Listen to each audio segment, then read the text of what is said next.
Assalamu alaikum wa rahmatullah. Greetings. Hello, brothers. Hello, friends. This is CSharp course, and this is Introduction to the Language Basics, Data Types, Variables. We are in tutorial number 4, part B, and it is a continuation for part A. Um, we are going to see why we need these data types and what is the and how we can implement these inside Visual Studio. But before we go further, let's have a small recapping for what we have seen in the previous tutorial. We said that we have the data types. They are value data types and reference data types, primitive and non-primitive data types. And the primitive data types, they are numeric and non-numeric, and also they are the numeric, they are also integers, divided into integers and floating points, while the non-numeric, they are characters like C, A, B, like small letters, or boolean true and false. The non-primitive types, they are strings, arrays, and user-defined data types.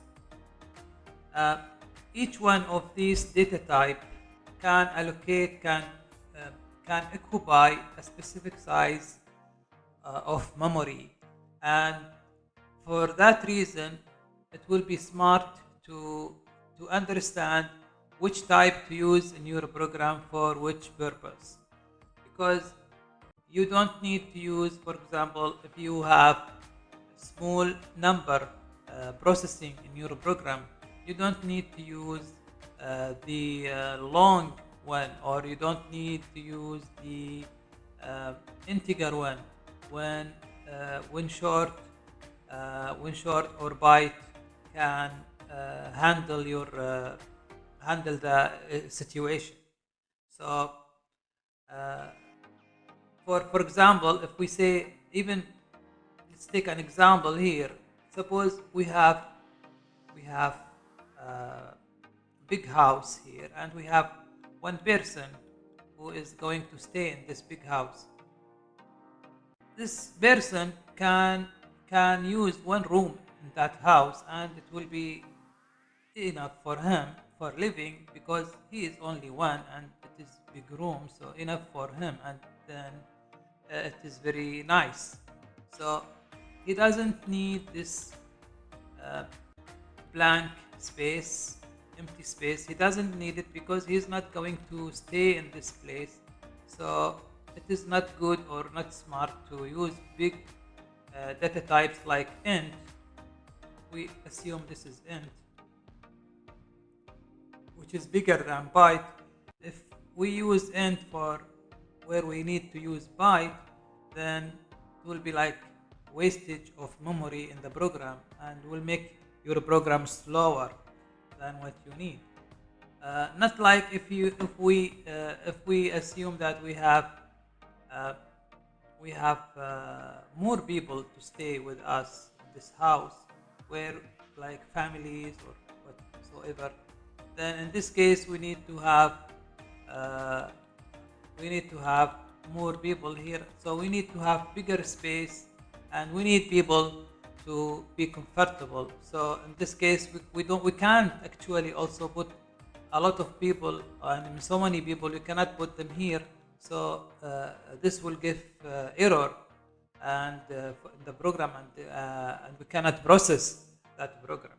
So we need to have the suitable memory size and suitable memory data type to process our program.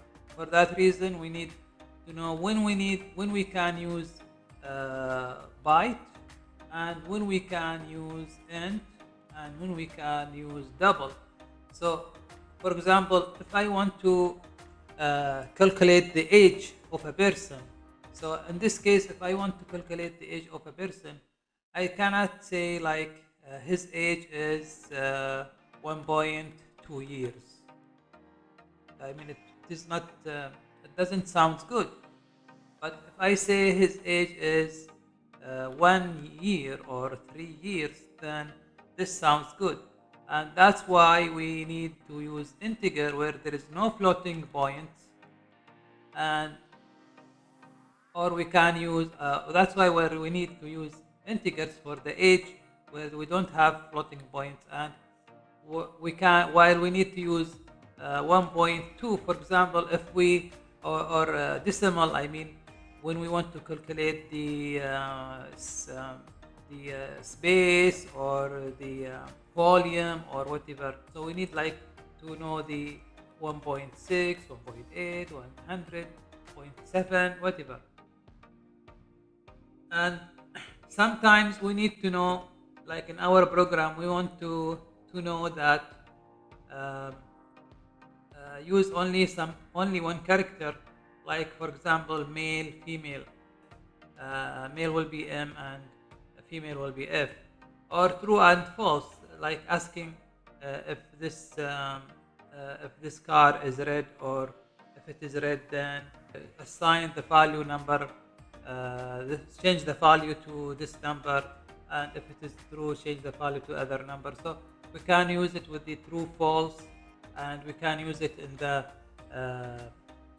conditions. It will be that will be very handy there. We see the strings that they have.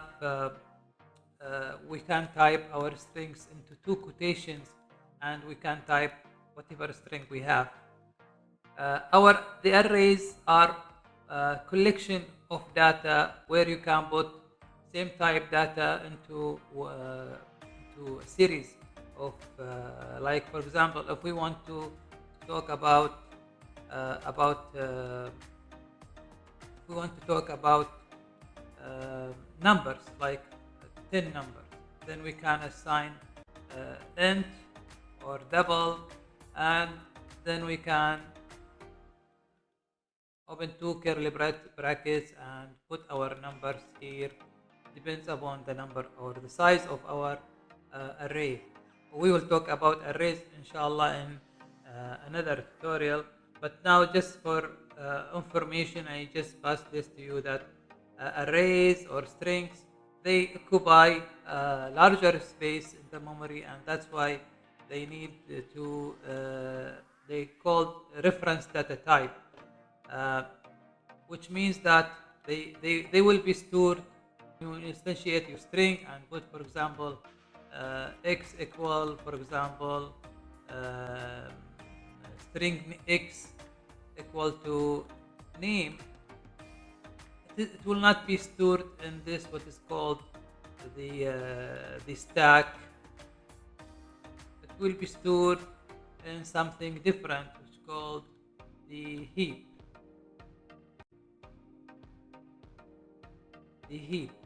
The heap actually is larger memory, and this string will reference to the location and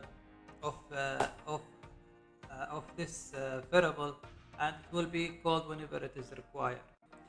If we want to declare a type, we have first to write the data type. Then we have to write the name of that data type. So we'll say my byte. Notice that I'm using the camel case convention for parameters. So then we have to put the assign value equals. Then we have to write the number, and which will be assigned to this variable. Then we will end this line with semicolon. So this is how we can declare a variable and assign this value to our data type. So you can see here, for example, if I can say for example integer equal integer my int, equal to 1, 2, 3, 4, 4, 5, 7, 8, whatever number you can give, because it has larger memory. And suppose you want to know the limitation of any of your data types, what is the limitation, or what is the maximum and minimum size. There is some methods where you can apply, you can in that way you can see how you can implement, how you can show these. Suppose you want to remember or see what are the ranges for your data type, then in this case you can just hover of it, of that data type, and then you can see by a hint which will appear, or you can just right click on it and go to definition, where you can see what is the limitation for maximum value and minimum value, and what are the other methods which can be applied together with that. Also, you can hard code it that by for example, you can just write console.write line, and you can write byte give me maximum value. So in this case, then you can see the maximum value. Similarly, you can also do this with minimum value as well. So you can get the minimum and maximum value, depends on whatever you want. And strings, as we said, it is the same idea. My string equal two quotation mark, then with semicolon. Then you can type here whatever name you want. So it's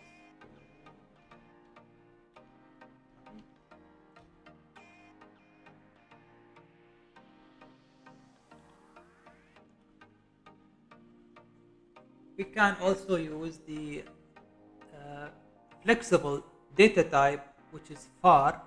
This is a flexible data type. We can assign any type of data to it. So this is my var equal to 1, 2, 3, 4, 5, for example. And the same thing you can type here. My var 2 equal to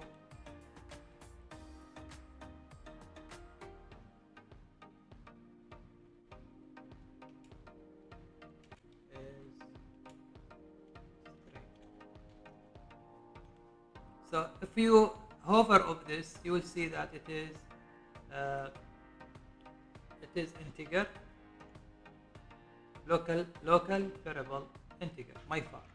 And if you hover over here, you will see class system.string UTF-16 code units. So this is a flexible data type. You can use in your programming while you are doing programs.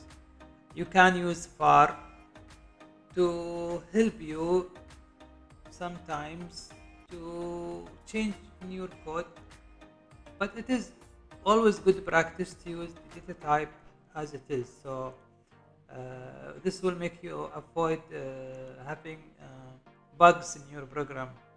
When you type long program, then you might forget what is this or what is that. So it is good also to use the specific type. So this is all for now. Thank you for watching, and see you in the next tutorial.